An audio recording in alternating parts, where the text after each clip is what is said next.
Hi friends, എല്ലാവർക്കും 3ാം ക്ലാസ്സിലെ mathematics ക്ലാസ്സിലേക്ക് സ്വാഗതം. നമ്മുടെ വീഡിയോ ആദ്യമായിട്ടാണ് കാണുന്നതെങ്കിൽ ചാനൽ ഒന്ന് സബ്സ്ക്രൈബ് ചെയ്യുക, ലൈക്ക് ചെയ്യുക, നിങ്ങളുടെ മറ്റു കൂട്ടുകാരിലേക്കും കൂടി ഒന്ന് ഷെയർ ചെയ്യാം.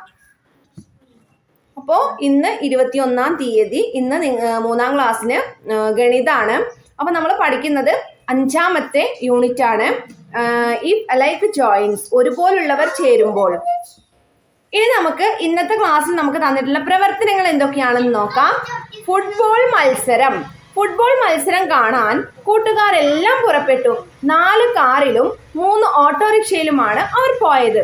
ഒരു കാറിൽ 5 പേരും ഓട്ടോറിക്ഷയിൽ 3 പേരുമാണ് യാത്ര ചെയ്തത്. എത്ര പേർ മത്സരം കാണാൻ പോയി? Football match. For watching a football match, some friends started in 4 cars and 3 auto rickshaws. In each car 5 persons and in each auto rickshaw 3 persons. How many persons went for watching the match? അപ്പോൾ football മത്സരം കാണാൻ പോയത് കാറിലെ യാത്രക്കാര് 5 ആണ്. 4 കാറിലെ യാത്രക്കാര് 4 × 5 = 20. 4 × 5 = 20. ഇനി ഒരു ഓട്ടോറിക്ഷയിലെ യാത്രക്കാര് 3 ഓട്ടോയിലെ യാത്രക്കാര് 3 × 3 = 9. അതായത് 3 × 3 = 9.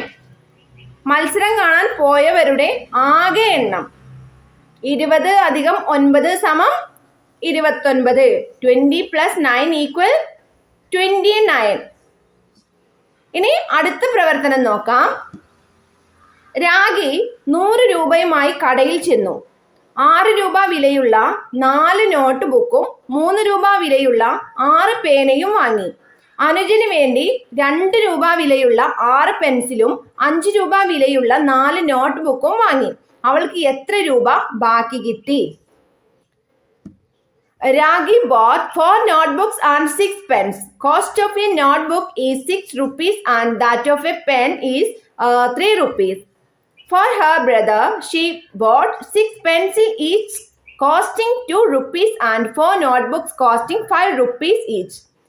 If she gave 100 rupees to the shopkeeper, what amount did she get back?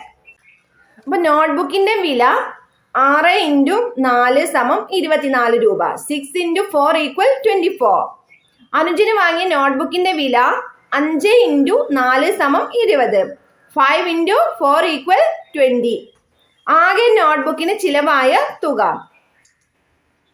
24 + 20 = 44. 24 + 20 = 44.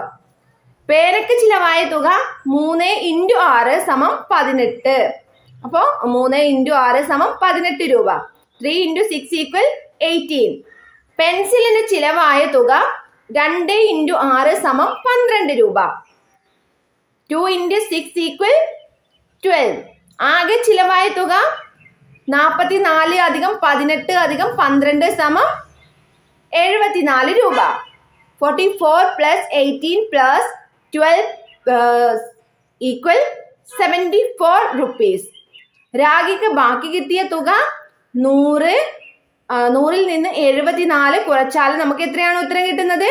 26 രൂപ. 100 - 74 = 26 rupees. ഇനി നമുക്ക് അടുത്ത പ്രവർത്തനം നോക്കാം. ഒരു പാക്കറ്റിൽ 3 എണ്ണം വീതമുള്ള 6 പാക്കറ്റ് ബിസ്ക്കറ്റുകളാണ് വാങ്ങിയത് എങ്കിൽ ആകെ ബിസ്ക്കറ്റുകളുടെ എണ്ണം എത്ര? Bought 6 packets with 3 biscuits each. What is the total number of biscuits I bought? അപ്പോൾ ഒരു പാക്കറ്റിൽ 3 എണ്ണാണ് അല്ലെ. ഒരു പാക്കറ്റിലെ ബിസ്ക്കറ്റുകളുടെ എണ്ണം എന്ന് പറയുന്നത് 3 ആണ്. ആകെ വാങ്ങിയ പാക്കറ്റുകൾ 6. അപ്പോൾ ആകെ ബിസ്ക്കറ്റുകളുടെ എണ്ണം 3 × 6 = 18. 3 × 6 = 18. ഇന്നത്തെ ക്ലാസ്സിൽ ഇത്രയും പ്രവർത്തനങ്ങളാണ് തന്നിട്ടുള്ളത്. കൂട്ടുകാർക്ക് ഈ വീഡിയോ ഇഷ്ടമായെങ്കിൽ ലൈക്ക് ചെയ്യുക, നിങ്ങളുടെ മറ്റു കൂട്ടുകാരിലേക്കും കൂടി ഒന്ന് ഷെയർ ചെയ്യുക. അപ്പോൾ ഇനി നമുക്ക് അടുത്ത ക്ലാസ്സിൽ കാണാം. താങ്ക്